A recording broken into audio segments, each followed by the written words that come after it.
28th here in Seoul, and I'm Kim Dami. We begin with these stories making the headlines at this hour. Starting with North Korea's latest spy satellite launch.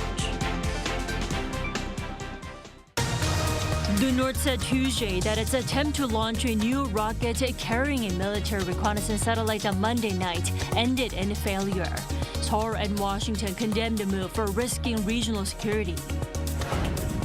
South Korea, Japan, and China will now fully restore and normalize their relations. Leaders from the three sides announced the agreement in a joint declaration during their first meeting in over 4 years on Monday. Israeli Prime Minister Benjamin Netanyahu says the airstrike that left dozens of displaced Palestinians dead in Rafah was a tragic mistake. The White House is assessing whether Israel crossed a red line with its Rafah airstrike. Just hours after the leaders of South Korea, Japan, and China held a trilateral summit in Seoul, North Korea's attempt to put what would have been its second spy satellite into orbit resulted in failure. The North was quick to admit that the rocket exploded. Our Peunji starts us off. This is the moment when a suspected military reconnaissance satellite launched by North Korea exploded mid-air. The video, released by the South Korean military, was filmed by surveillance equipment on a military patrol vessel deployed to waters northwest of the country. Seoul's Joint Chiefs of Staff said it detected the launch fired over the West Sea at about 10:44 p.m. on Monday night. But 2 minutes after the launch, it exploded into multiple pieces of debris above North Korean waters. The military said intelligence authorities of Seoul and Washington are currently conducting a detailed analysis of the launch, and that South Korea, the U.S., and Japan activated a missile warning system by deploying Aegis destroyers to designated areas in advance. North Korea also admitted that its attempt to launch a new military reconnaissance satellite failed when a newly developed rocket engine exploded in midair during the first stage of flight.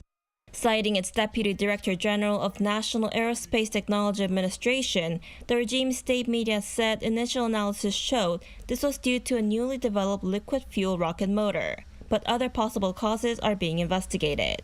The attempt came just hours after Pyongyang issued a warning on Monday, saying that it would try to launch a satellite by June 4th, which would have been its second spy satellite in orbit.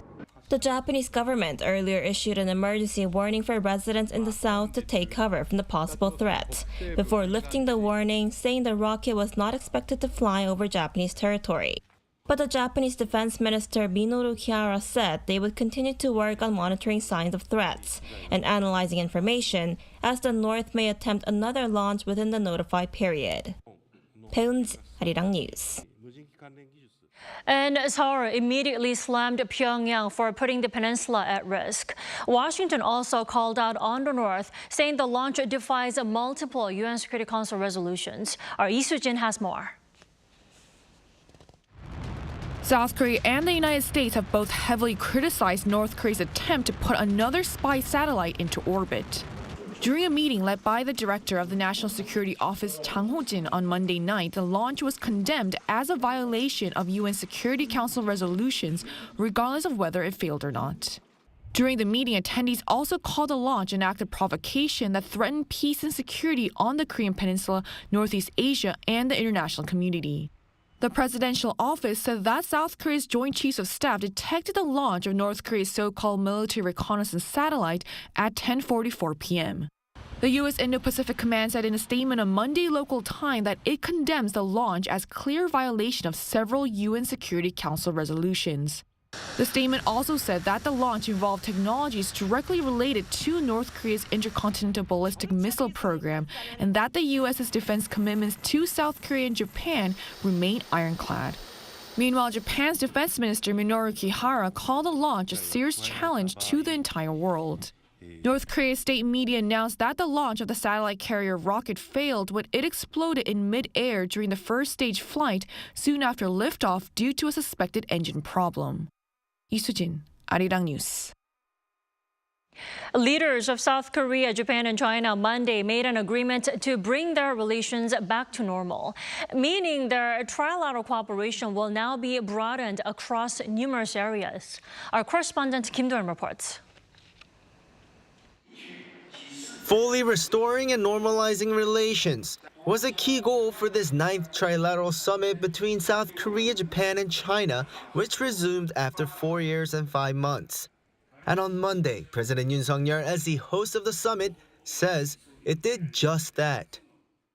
오늘을 기점으로 3국 정상회의는 정상화되었고 올해로 25주년을 맞이한 한일 중 협력 체제가 앞으로 더욱 성장해 나갈 수 있는 발판이 마련되었습니다.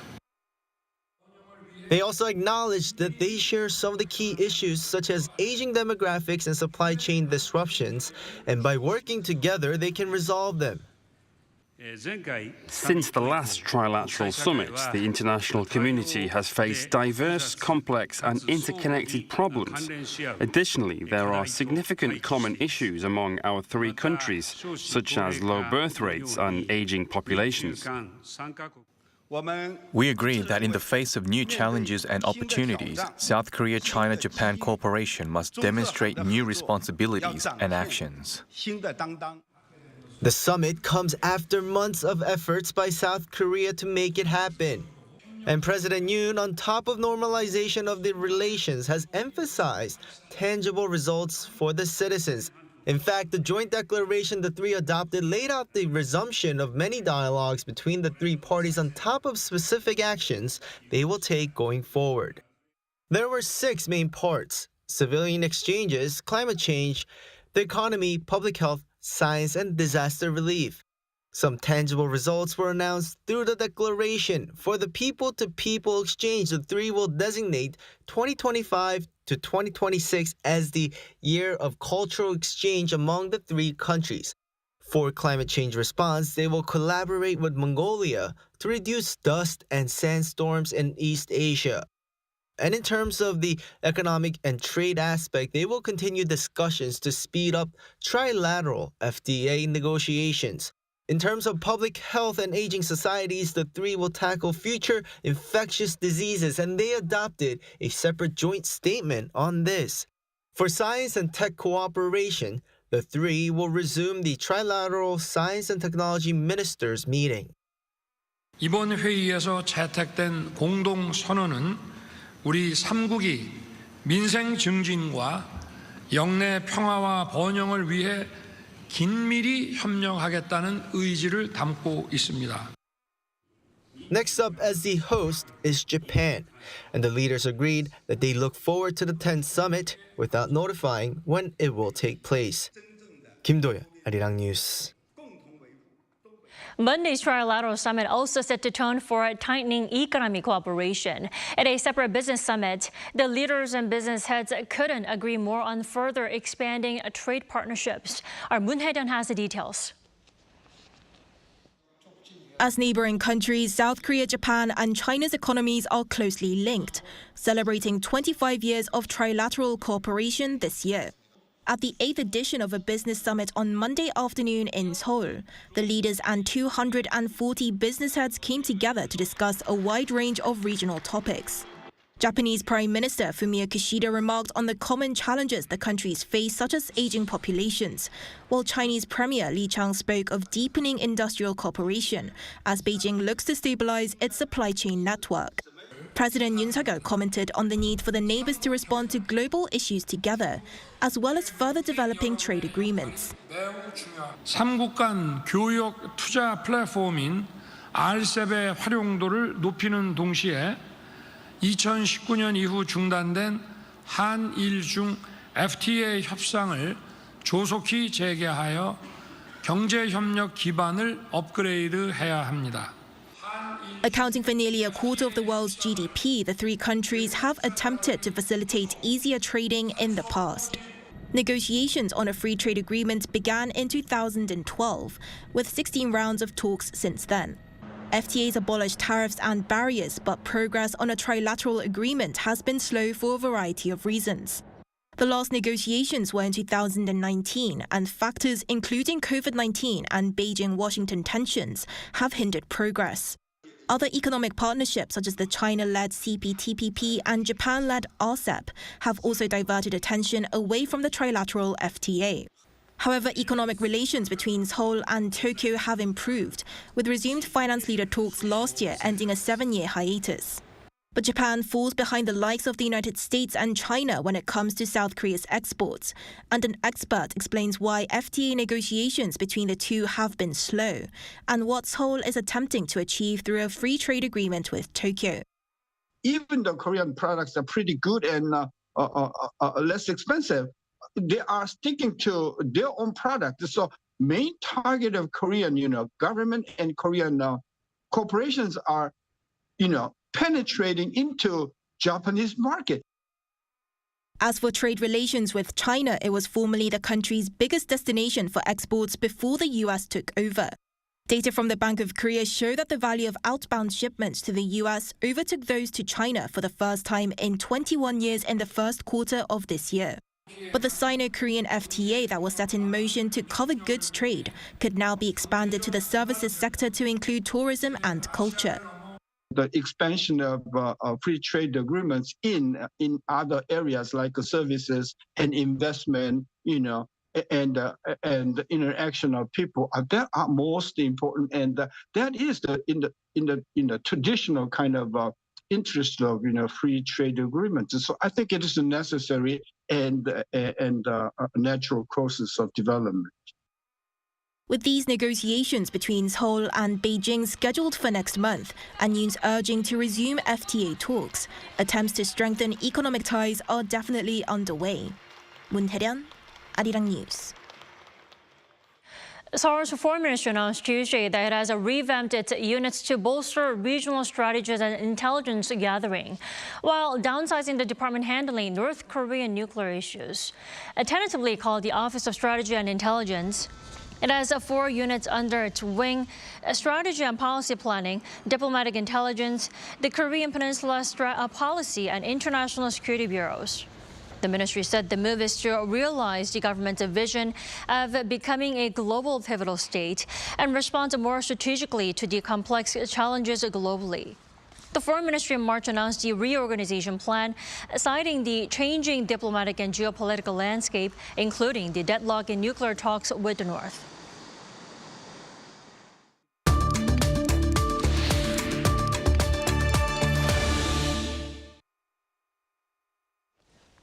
President Yoon continues on with his summit diplomacy. UAE President Mohammed bin Zayed Al Nahyan is paying a 2-day state visit to South Korea from today. For more, we're joined by Lee Soo-jin this morning. Welcome. Welcome. Hi, good morning. Thanks for joining us.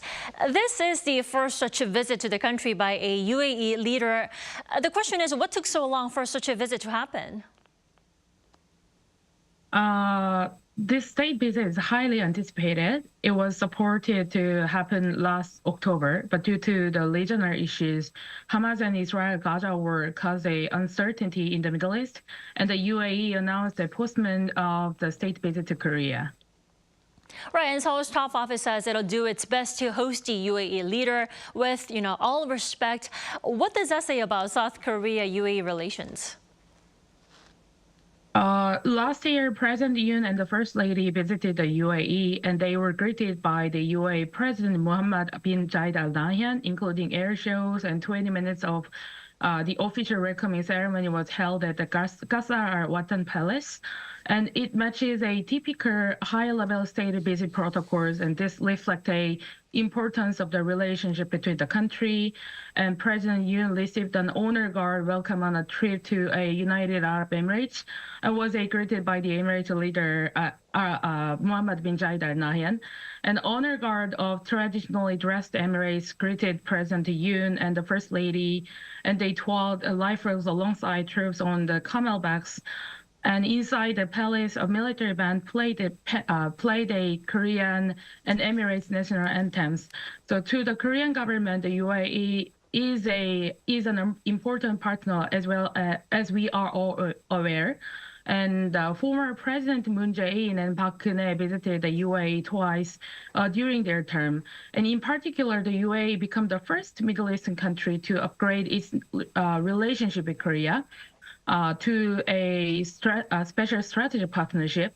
This shows the importance of the United Arab Emirates to Korea, and Korea also relies on the Emirates for just like under 10% of its crude oil supply, and trade with the UAE is into the billions of dollars worth of cars, materials, and other goods. So the government officials' remarks recognize the importance of the UAE as an economic cooperation partner,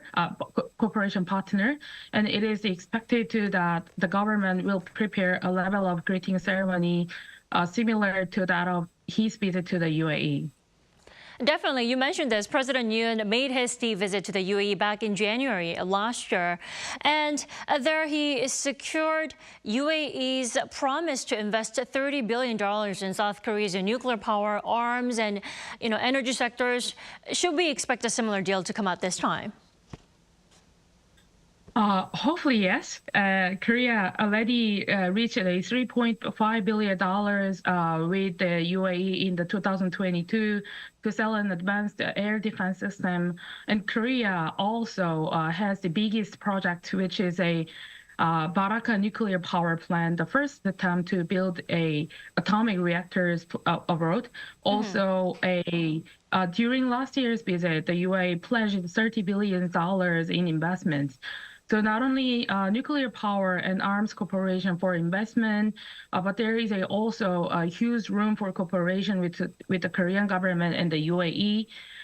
Currently, Emirates plans to go to carbon neutral by 2050. So renewable energy and high-tech sectors, including other parts, are expected to invested by the UAE. Well, what's notable is that Seoul's presidential office also said the summit will draw out, tangible outcomes that people in both countries can actually feel. Now, what could they be? It is expected that the tangible results will be felt in the economic sector for the most part. And as seen in the examples of France and the UK cooperation with the UAE, the UK is focusing on the bio industry and its infrastructure, and while France is concentrating on the semiconductor and the space industry. However, extensive investment are being made across a wide range of areas, so it can be anticipated that the investment will not be limited by the size of the companies, and ranging from startups and ventures companies to small and medium-sized enterprise and the large corporation. And I believe that continuous economic cooperation can be achieved through the sustained government interest and partnership management. And also, of course, in addition to traditional economic sector, culture industry cooperation can also be considered.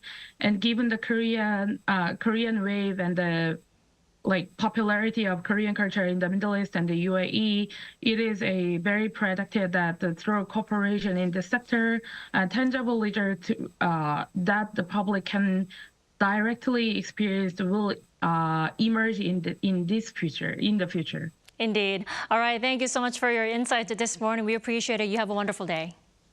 Thank you for having me, Dami. Have a good day.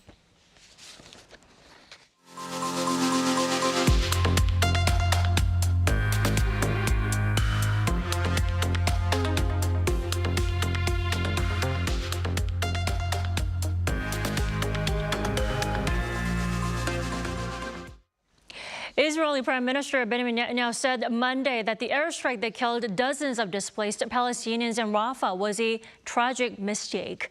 The White House says it's assessing if Israel crossed the red line with its Rafah airstrike. Lee Seung-ja has more.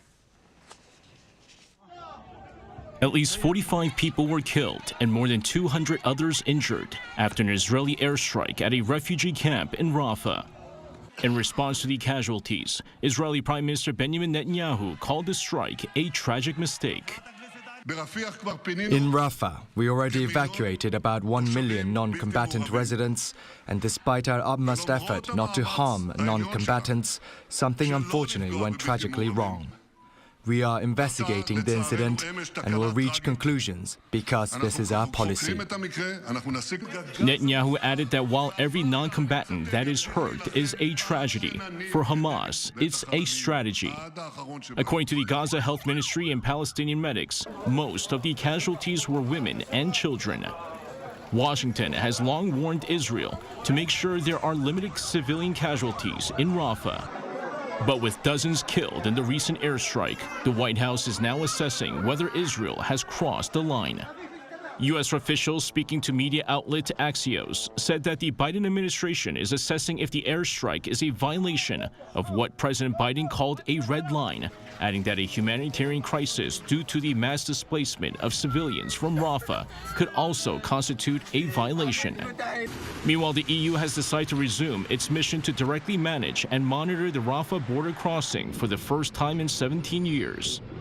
Joseph Borrell, the EU High Representative for Foreign Affairs and Security, announced Monday that an agreement was reached on the revival of the EU Border Assistance Mission at a meeting of foreign ministers of the 27 EU countries held in Brussels.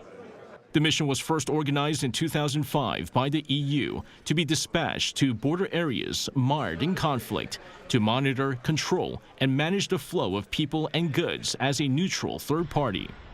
It was dispatched to the Rafah checkpoint, but their activities were temporarily suspended after about 2 years when Hamas took complete control of the Gaza Strip in June 2007. Lee Seung-jae, Arirang News.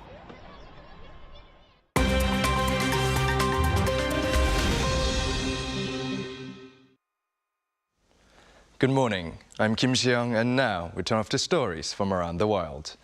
Yemen's Iran-backed Houthis announced on Monday that they successfully launched aerial attacks against 3 ships in the Indian Ocean and the Red Sea, as well as on 2 U.S. destroyers in the Red Sea.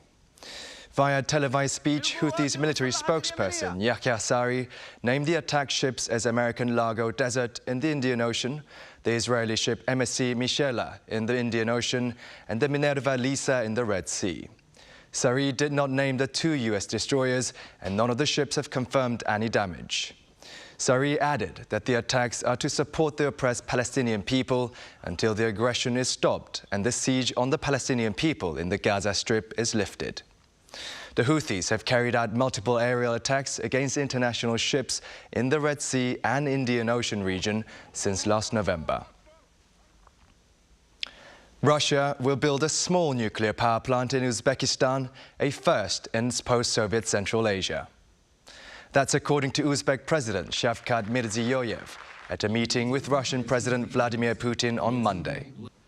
Putin, who is on his 3rd foreign trip since his re-election, said Russia would put $400 million into a joint investment of $500 million to finance the nuclear projects in Uzbekistan. The Kremlin said Russia's Rosatom will build up to 6 nuclear reactors with a capacity of up to 55 megawatts. Although Uzbekistan and its neighbor Kazakhstan are both producers of uranium, the Uzbek project will be the first of the 5 ex-Soviet Central Asian countries to construct nuclear power plants.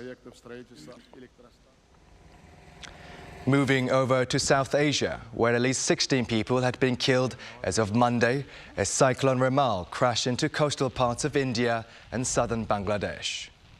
Bangladeshi Minister for Disaster Management Mohibur Rahman said that at least 10 died in the country's southwestern port area of Mongla and that 3.75 million people had been affected. In India's West Bengal, a senior official from the state government confirmed that at least 6 civilians had died, including 3 by electrocution. Cyclone Remal made landfall on Sunday with gales of up to 110 kilometers per hour, accompanied by tidal surges and torrential rain. Authorities said some 8.4 million people live in the cyclone's path. A 60-year-old Argentinian woman challenged the youth-obsessed norms of beauty, competed in the annual Miss Universe contest's regional stage in Argentina. Alejandra Maria Marisa Rodriguez, a legal advisor for a hospital in La Plata, south of the capital Buenos Aires, came short of winning the Miss Argentina crown at the competition on Saturday, but won Best Face.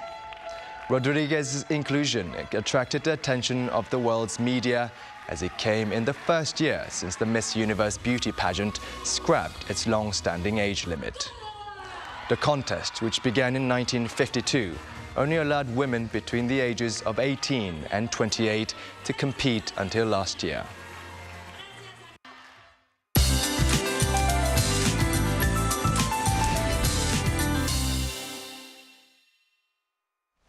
Good morning. Many seem to enjoy yesterday's wonderful weather throughout the day, and we are expecting hotter conditions for western parts of the country, but the East Coast will notice a big drop in highs, hovering around 20 degrees Celsius this afternoon, along with that easterly winds.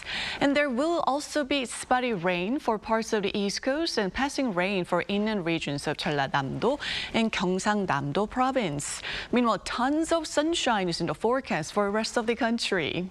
UV rays will be high to very high in many parts of the country with a strong breeze. And Seoul gets up to 26 degrees, Gwangju at 27, Daegu, Busan will be topping out at 25 degrees. Air quality will be decent nationwide. Then we're looking at a week of sunny skies and warm temperatures. Take advantage of the weather before it gets too warm. Weather experts are predicting a scorching summer this year. With that in mind, let's take a look at the international weather conditions.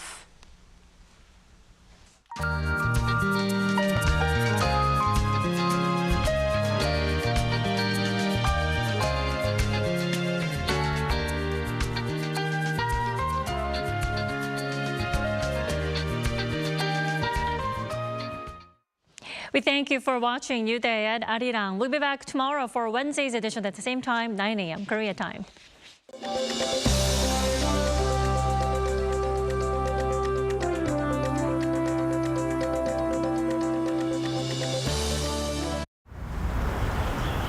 Welcome.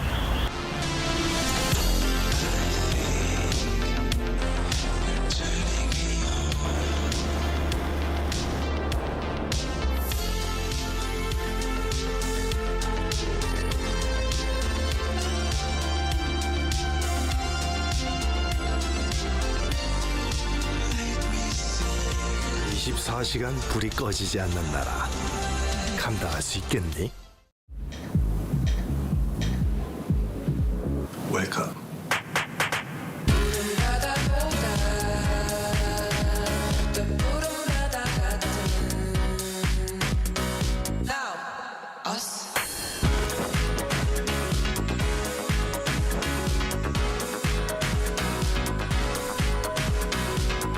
엄청난 에너지를 춤으로 뿜어내는 나라. 감당할 수 있겠니?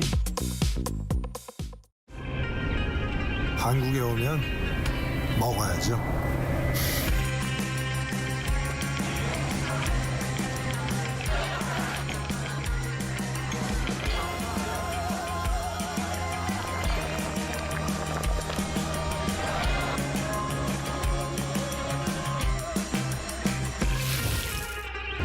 먹어도 끝이 없는 나라. 감당할 수 있겠니? 하나, 둘, 셋. Hey, Mr. Cupid, who's mine? Make sure you listen to what I say. I may be stupid or quite naive.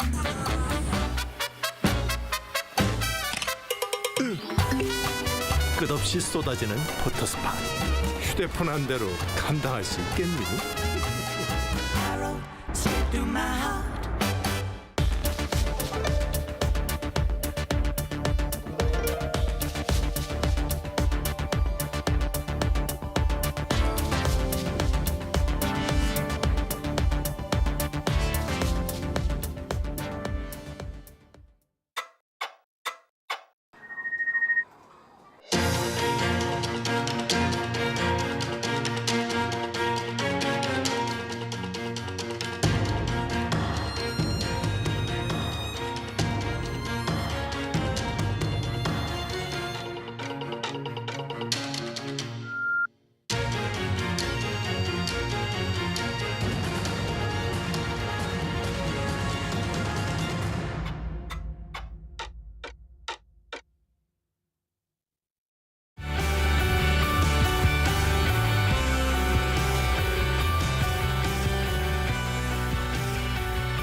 한국에 오면 먹어야죠.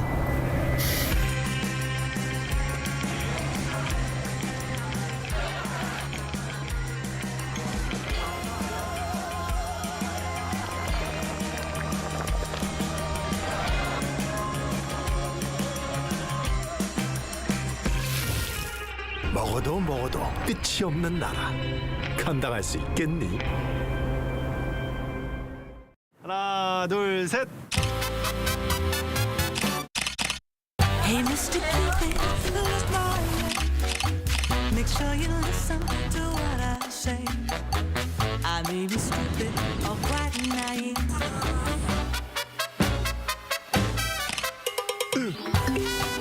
끝없이 쏟아지는 포토스팟. 휴대폰 한 대로 감당할 수 있겠니? Arrow straight through my heart.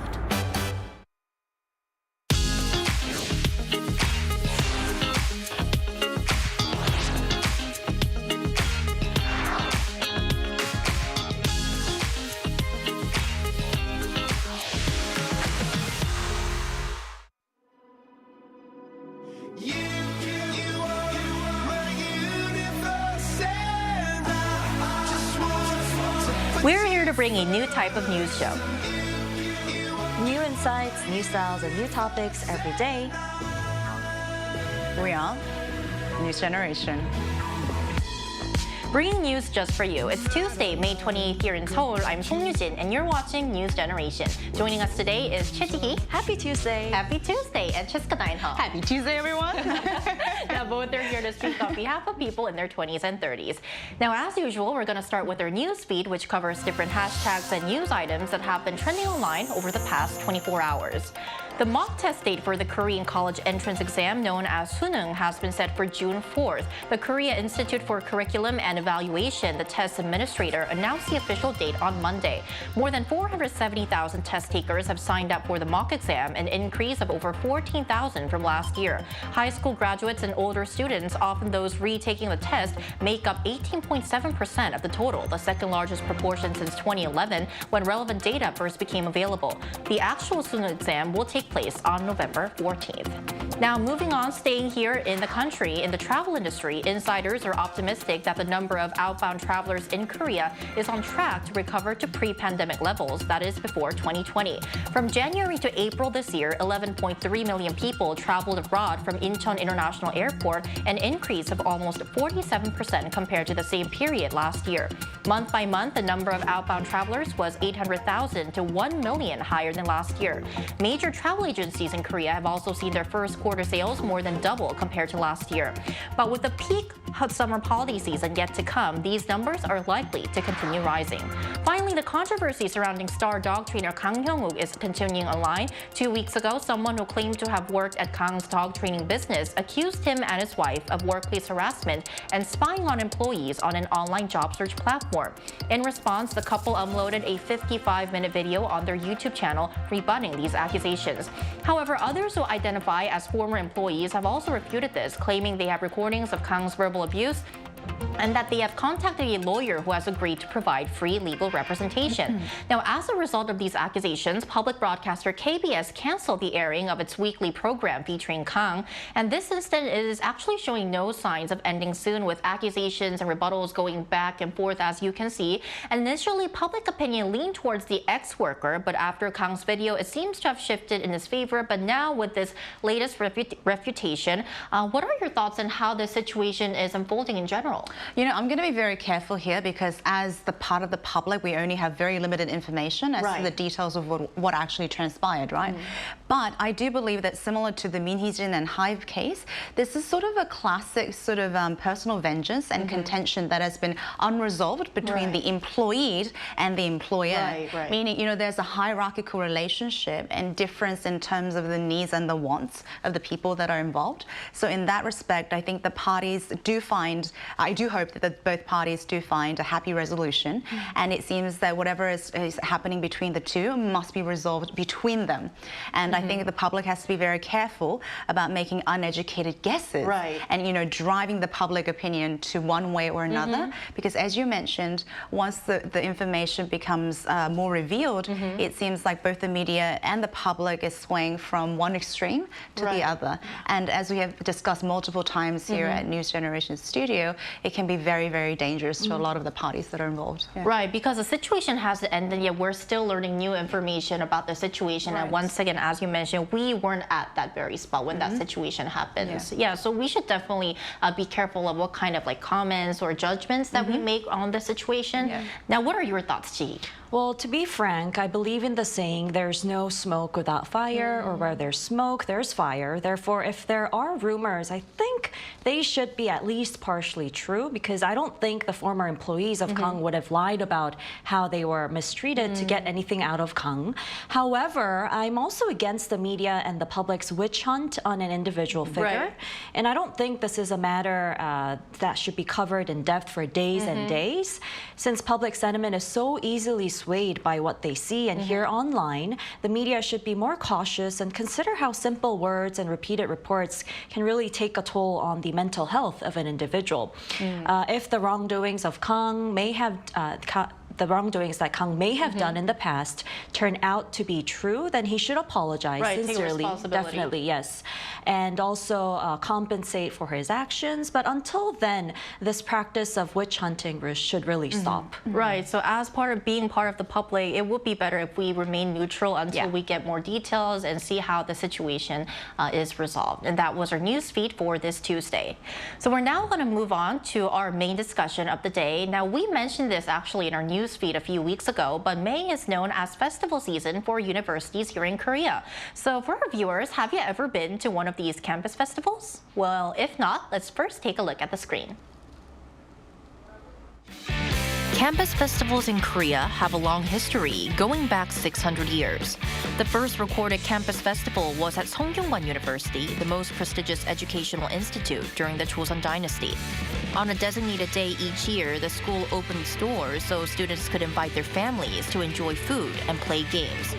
The modern university festival as we know it began in the 1950s, featuring dance, campfires, and marathons. Over the decades, this has become an annual tradition for schools and students.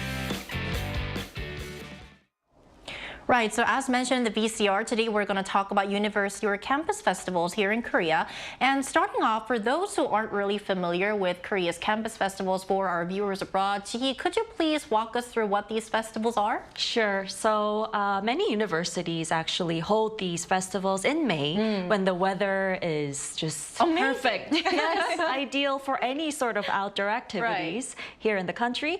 And these events typically last for 2 to 3 days. And what's interesting is that most of these festivals are open not only to students but also to outsiders who can come and enjoy them, just like you said in the VCR.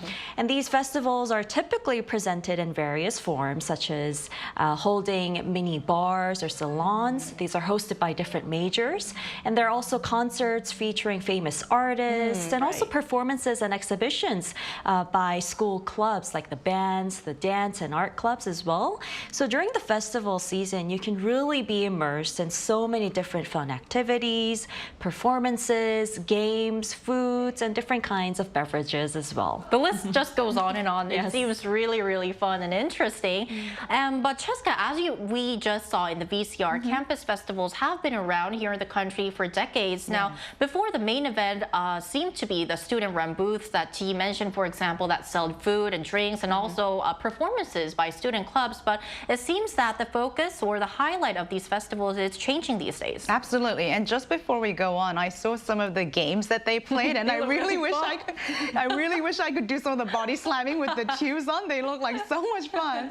But one of the things that we would like to talk about today here that has definitely changed, or sort of has, I would say, leveled up in a different sense, is the artist lineup. As we know, I saw some of the live footages because I personally haven't been to any of them. But this year, I mean, oh my God, the lineup of the K-pop K-pop artists, they came as almost like an annual A-list concert. Right. I mean, we're talking about like K-pop idols and idols that you haven't seen before, and they just became like the main lineup for them. And as we will discuss much further, this has definitely brought some pros, but also cons. Right. So as we're talking about university festivals here in Korea, to give our viewers like a more closer look, I want to ask two of our panelists here in the studio, have you ever been to these campus festivals? Oh, definitely. Really excited. She's like, yes, I can't wait. Yes, I was waiting for this question. So, of course, back in college, because I went to college here in Korea, I believe I was one of the people who enjoyed these campus festivals to the fullest. I can tell. Did you do one of those body slamming games? I didn't. I wish I could have. I didn't do one of those. But I did run the mini bar on the sides of the main street of our campus with our major. And we were selling makgeolli, rice wine, and Korean pizzas like pajeon. And I also performed in front of the school as a band member as well. And I also had fun experiencing what other majors had to offer as well. And very recently, over the weekend, I even went to Yonsei's Akaraka Festival for the alumni, which launched just this year. Wow, look at the VCR. So usually, as you see in the VCR, Akaraka is a concert-type festival the school holds every year. And they're typically just for the enrolled students, but this year it was for the alumni as well. And it features live concerts by artists and a lot of the school's cheering songs as well. Those are all people, right? Yes, they're all people, They're not fully dogs. packed in that stadium. Yes, it's very grand. And I was surprised to see how popular the alumni version was. I heard that spectators had to line up for almost 2 hours to enter the venue. Now, although it rained throughout the evening of this event, people were given raincoats, and the energy and vibe were just amazing, as you see on the screen. And famous idol bands and artists were invited, including like Mellomangsi, Jessie, Crush, IVE, ITZY, Rise, Rain, the list goes on. It's like an annual concert. Exactly. And there were food trucks just outside the concert venue as well, so that people can grab snacks and cocktails during the event. And for me, it was particularly special because I was able to meet my brother and many of my work friends and also peers that I haven't seen for years through this special alumni event. Right. So not only do these campus festivals offer like concerts, like a stellar lineup of artists, they also provide a chance for people to gather and enjoy and share some good and exciting memories. Regardless of age, too. Right, regardless of age. For example, the alumni festival that you just mentioned. Now, so Chi, I think, is enjoying campus festivals to the fullest, even though she has now graduated from university. So my question now to you is, Jessica, have you ever been to these festivals? You know, I mean, this is the first time that I'm seeing Jihee's footage, but I'm almost terrified and amazed at the same time. I have not been to any of the Korean festivals, so I would love to share light into the international, or at least my American university experience, which is slightly different from the Korean one. We did have some amazing lineups. So for us, we had very famous, like, you know, Billboard stars like DJ Khalid singing "All I Do Is Win." And we were, but one of the differences, we weren't as assembled or as aggressive, I guess, as a Korean audience. We were sitting in the back going like, yay! But kind of like if there's food or like drinks, we would just kind of like leave. So it wasn't as intense as the Korean one. But the other thing that is unique about our school is much like Yonsei. Our school also wears blue and is crazy about basketball. So our spring season or like playoff season tradition is when we win a basketball game, we burn the benches of the campus. Literally burn the benches. Literally set it like on a fire. It's a tradition, huh? It's a long-time tradition. Interesting. So in 2015, I believe, when we won the NCAA championship, all the benches on our campus were burned, and we started like a campfire in the middle of the court. Yeah, so that's like another thing. And also, because American colleges are so big, we do it in the lawn, and it's not as packed or as orderly as we see. It's more people come in and go, and no ticketing. That's one thing too. So it's very free. Yeah. Right. So there are like some similarities and differences between the campus festivals here in Korea and, for example, that in the States. Now, back to Korea, these festivals have kind of become, and they're being called the highlight of campus life, mainly because these concert-like performances have been drawing great attention, not just students who are enrolled at the school, but others outside as well. But as much as they become a mega event, drawing crowds in thousands, tens of thousands for some schools, controversy has actually been surrounding them for the past few years, right? Yes, absolutely. And before we get into the controversy, I do understand why it's also getting this hyped up. I mean, before we get into it, I mean, COVID has taken a lot of the stage performances away from the artist. So being able to be back on the college scene, I think, has been a huge sort of market for the artists as well. And another thing is, one of the things that happens, especially with these college performances, is they go viral very, very quickly. Right, through social media. And especially young fans, the college kids know how to use the social media, right? So it's a great way for it to go viral. And sometimes when you look at the title, I noticed that it kind of is associated with the university pride. Right. Meaning, like, the titles are, oh, this college were able to secure this artist. You know, this college's pride is being sung by this artist. Right. So it almost becomes a sort of a prerequisite for some of these colleges to be able to secure this artist. But the problem here is, because it becomes so competitive now, they're spending almost 70% of the student council budget just to secure the proper lineup, or like the headliners for these kind of concerts and festival. So obviously that would become a competitive in the market, and some schools who do not have the funding or the accessibility will not be able to secure these type of artists. Right. I think that this is kind of taking a toll on both the organizers and students, because for the organizers, as you mentioned, they get these funding from their tuition fees or donations, which is falling, but the price of booking these artists is going up. And for students, they're really, not all schools have to, offer ticketing. Some are open for free, but for those schools who do ticketing, the competition really gets fierce, and if you don't get your ticket, it feels like you're missing out on something.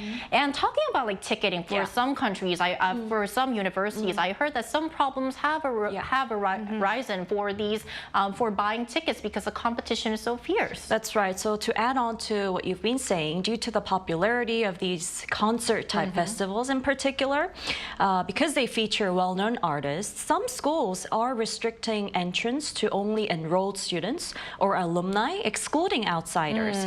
So this has resulted in tickets being sold on the black market online for inflated prices. So the entrance ticket for the alumni festival in particular, was that I went to over the weekend, was originally around 30,000 won, but I heard that some are being sold online for almost 10 times the original price. And I heard this was true with the enrolled students version as well. And this exclusion of outside audiences has sparked controversy, of course, as it creates a form of discrimination, contradicting the main purpose of these festivals, which is to bring people together and to have fun all together. So that they can all have a great time, make some great memories. Now, as we're talking about university campus festivals in Korea, but we also asked our viewers what they think about these universities inviting celebrities or pop music stars to perform at their festivals. And here's what 3 of them had to say. So if you look at the comments, Tasmia says, I think it's awesome that the students can have a break from all the work they have to do for their respective departments. Leon says, many students and attendees enjoy the excitement and entertainment value that celebrities bring to university festivals. However, some people may criticize the high costs associated with hiring celebrities. Benny says, when universities invite top local artists during a festival, it would remind me that we need to support our local music. So a lot of opinions from our viewers, but now to learn more about Korea's unique campus festival culture, we're going to invite an expert to join our discussion. We'll be right back after the break.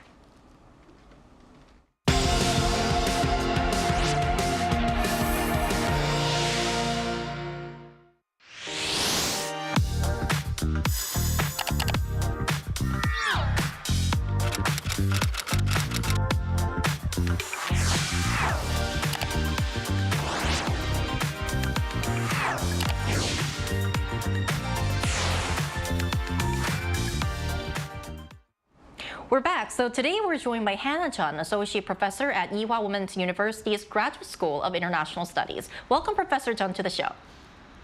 Good morning, and thank you for having me. Lovely to have you. So our first question for you is, how would you describe campus festivals in Korea these days?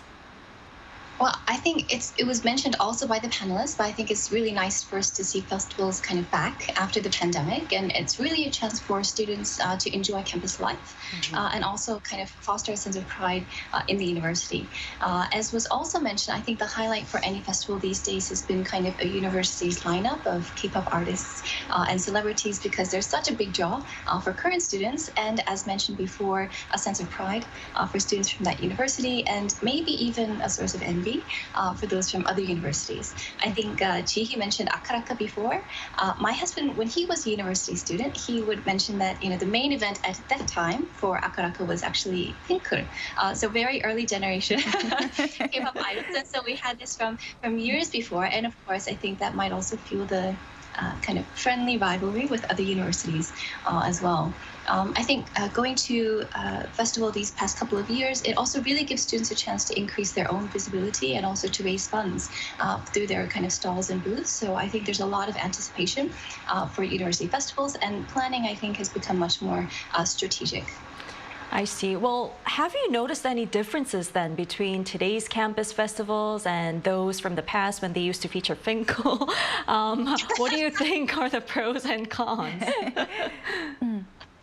So I think in that sense, the modern festivals tend to be, again, really climactic when it comes to the artists, and I think it really is a unique way, maybe even to relieve stress, and also for us. And the reason it's perhaps mainstream music is because I think most might know it, and so I think that adds another level of kind of unity there as well.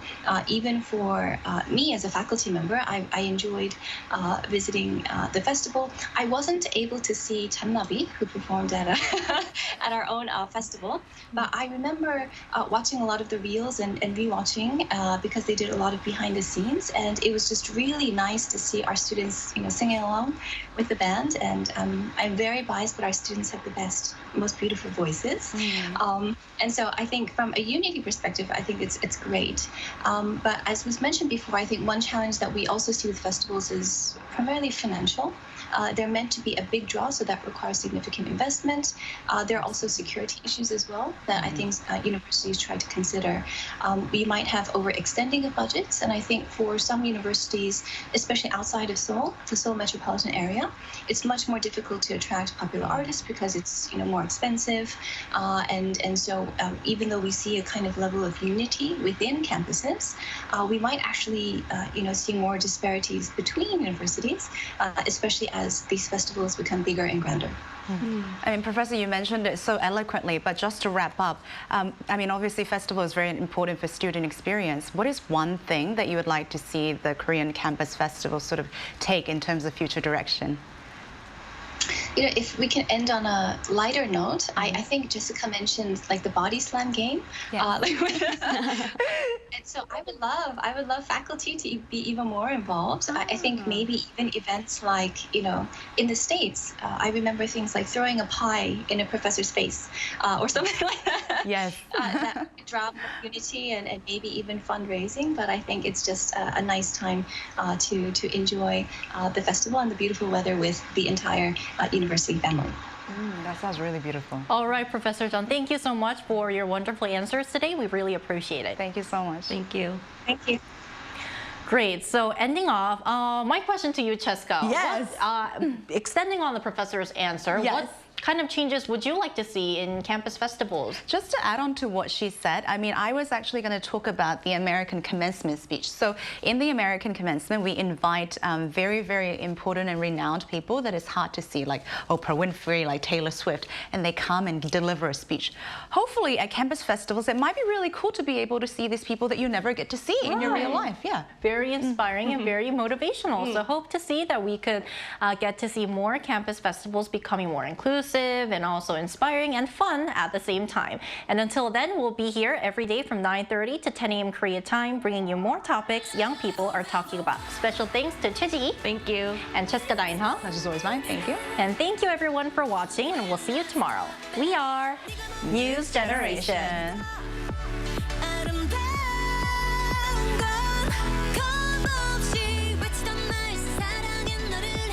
하나 셋. Hey, Mr. Cupid, look my way. Make sure you listen